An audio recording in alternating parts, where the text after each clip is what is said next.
ഭംഗിയായാണ് നിങ്ങളൊരാളെ സ്നേഹിക്കുന്നത്?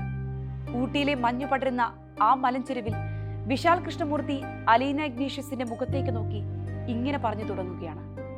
തിരിച്ചു വരാത്ത മഹേശ്വരനെ സ്നേഹിച്ച് ഇന്നും കാത്തിരിക്കുന്ന അലീനയോട് വിശാലിന് ആദ്യമായി ബഹുമാനം തോന്നി. നിഗൂഢത നിറഞ്ഞ അലീനയുടെ പ്രണയകഥയുടെ പശ്ചാത്തലത്തിന് ദേവദൂത സംഗീതത്തിന്റെ അകമ്പടിയായി 7 ബെൽസും. ആ സപ്തമണികളിൽ നിന്നുള്ള ശബ്ദത്തിനൊപ്പം പിയാനോയിൽ നിന്നും മനോഹരമായ സംഗീതവും അന്തരീക്ഷത്തിലേക്ക് അരിച്ചിറക്കി. പ്രണയത്തിനും കാത്തിരിപ്പിനും അപ്പുറം നിഗൂഢതയും ഭയവും കൗതുകവും കലർന്നൊരു തലത്തിലേക്ക് വിശാൽ കൃഷ്ണമൂർത്തി സത്യം അന്വേഷിച്ച് നടന്നെടുക്കുമ്പോൾ ഒപ്പം പ്രേക്ഷകരുമുണ്ട് അതേ അവസ്ഥയിൽ. 24 വർഷങ്ങൾക്ക് ശേഷം അലീനയും മഹേശ്വരും വിശാൽ കൃഷ്ണമൂർത്തിയും ആ 7 ബെൽസും പ്രേക്ഷകരെ വീണ്ടും ആ മാന്ത്രിക ലോകത്തേക്ക് കൂട്ടിക്കൊണ്ടുപോകാൻ ഒരുങ്ങുകയാണ്. മഞ്ഞു പടർന്നിറങ്ങുന്ന കുതിരക്കുളമ്പടിയുടെ ശബ്ദം മുഴങ്ങുന്ന വേട്ടപ്പട്ടികളുടെ ക്രൂരമായ ശൗര്യം നിറയുന്ന ചതിക്കുഴികൾ നിറഞ്ഞ പൈൻമരത്തോട്ടങ്ങൾക്കും അപ്പുറമുള്ള ദേവദൂതന്റെ ലോകം. അവിടെയുണ്ട് സപ്തമണികളിൽ സംഗീതം പൊഴിച്ച് വിശാൽ കൃഷ്ണമൂർത്തി. ആ സംഗീതം മഹേശ്വരന്റെയും അലീനയുടെയും പ്രണയഗീതമാണ്. കാണാം. എത്ര ഭംഗിയായാണ് നിങ്ങളൊരാളെ സ്നേഹിക്കുന്നത്, അതും ഇത്രയും വർഷമായി തിരിച്ചു വരാത്ത ഒരാളെ.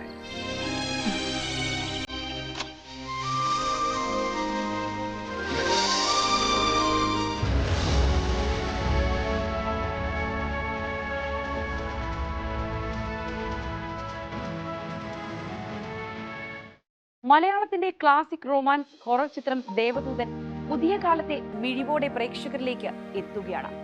സിബി മലയിലെ സംവിധാനത്തിൽ 2000-ൽ പുറത്തിറങ്ങിയ മോഹൻലാൽ ചിത്രമായിരുന്നു ദേവദൂതൻ. ഒരുപക്ഷെ തിയേറ്ററിൽ വലിയ തിരിച്ചടി നേരിട്ടതിനു ശേഷം ടെലിവിഷൻ സ്ക്രീനിൽ ഇത്രത്തോളം പ്രശംസ നേടിയിട്ടുള്ള മറ്റൊരു മലയാള സിനിമയുമില്ല. സിനിമ ഇറങ്ങിക്കഴിഞ്ഞുള്ള ആദ്യ പതിറ്റാണ്ടിൽ സിനിമാ ചർച്ചകളിലും മൗത്ത് പബ്ലിസിറ്റിയിലും ദേവദൂതൻ വലിയ പ്രശംസയാണ് നേടിയത്. പിന്നീട് സോഷ്യൽ മീഡിയ സജീവമായപ്പോൾ പറഞ്ഞും എഴുതിയും വീണ്ടും വീണ്ടും കണ്ടും കേട്ടും ദേവദൂതനെ കുറിച്ച് പല വിലയിരുത്തൽ വന്നു. അതൊക്കെയും മലയാളത്തിൽ കാലം തെറ്റിപ്പിറന്ന സിനിമയാണ് ദേവദൂതൻ എന്നായിരുന്നു. വീണ്ടും ബിഗ് സ്ക്രീനിൽ കാണാൻ ആഗ്രഹം പ്രകടിപ്പിച്ചു.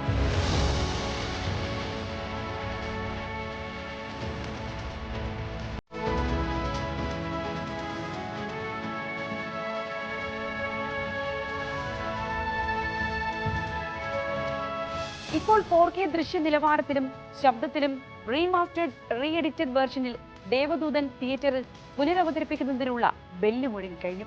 വിശാൽ കൃഷ്ണമൂർത്തി എന്ന ലോകപ്രശസ്തനായ മ്യൂസിക് കമ്പോസറും അയാളിലെ സംഗീതത്തിന്റെ പിറവിക്കും വളർച്ചയ്ക്കും കാരണമാകുന്ന 7 ബെൽസ് എന്ന സംഗീതോപകരണവും അതിനെ ബന്ധിപ്പിച്ചു നിൽക്കുന്ന അനശ്വരമായൊരു പ്രണയകഥയുമായിരുന്നു ദേവദൂതന്റെ ഇതിവൃത്തം.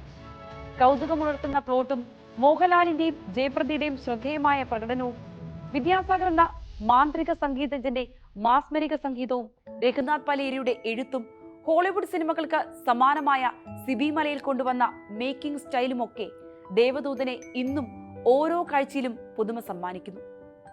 അന്ന് തിയേറ്ററിൽ പരാജയപ്പെട്ടെങ്കിലും മികച്ച ചിത്രം, മികച്ച കോസ്റ്റ്യൂം, മികച്ച സംഗീത സംവിധാനം എന്നിങ്ങനെ 3 സംസ്ഥാന അവാർഡുകളാണ് ദേവദൂതൻ കരസ്ഥമാക്കിയത്.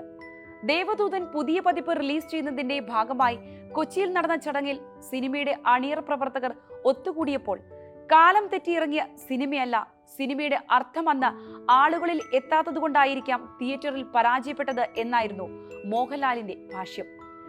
സിനിമയുടെ കഥ പോലെ തന്നെ നിറയെ വഴിത്തിരിവുകളുള്ള സഞ്ചാരത്തിലൂടെയാണ് ദേവദൂതൻ ഇന്നു കാണുന്ന സിനിമാ രൂപത്തിലേക്ക് പ്രേക്ഷകരുടെ മുന്നിലെത്തിയത്. താൻ ആദ്യമായി ചെയ്യാനൊരുന്ന സിനിമയാണ് ദേവദൂതൻ എന്ന് സംവിധായകൻ സിബി മലയിൽ പറഞ്ഞിട്ടുണ്ട്. ആദ്യ സിനിമയ്ക്കായി രഘുനാഥ് പലേരിയുമായി ചേർന്നാണ് ദേവദൂതന്റെ തിരക്കഥയിലേക്ക് കടക്കുന്നത്. അപ്പോൾ അത് നടക്കാതെ വന്നു. ആദ്യ തിരക്കഥയിൽ കേന്ദ്ര കഥാപാത്രം ഒരു 7 വയസ്സുകാരനായിരുന്നു. അവന്റെ സ്വപ്നങ്ങളിലൂടെ സംഭവങ്ങളെ ഓർത്തെടുക്കുന്നതായിരുന്നു യഥാർത്ഥ കഥ. നസറുദ്ദീൻ ഷായെയും മാധവിയും പ്രധാന കഥാപാത്രങ്ങളാക്കിയാണ് അന്ന് ചിത്രം പ്ലാൻ ചെയ്തത്.